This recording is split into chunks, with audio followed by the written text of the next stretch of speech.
Now the pattern that you saw with 8-bit unsigned and signed numbers still applies whether you're doing 16-bit unsigned and signed or 32 or even 64-bit signed and unsigned numbers.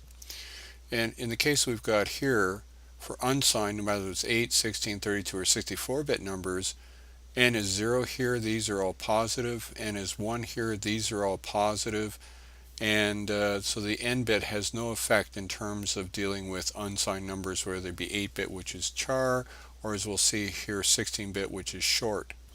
Now if we take a look down here though, 0, 0 to 7 FFF, these numbers n equals 0, they're all positive from 0 to 32767, and over here we have n equals 1, these are all negative from minus 32768 to negative 1. So the same sort of patterns exist. Now to do the calculations without a calculator becomes a little bit more tedious.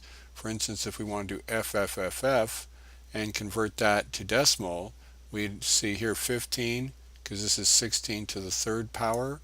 The next one would be 16 to the second power, and 16 to the first power, and 16 to the 0 power. 16 to the 0, as you know, is 1. So by doing this calculation, you can indeed come up with this. It's a little bit tedious.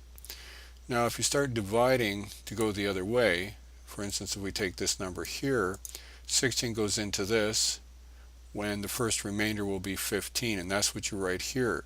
Now there's going to be a number of digits here for the quotient, so you divide 16 into that quotient. What you're going to get is a remainder of 15.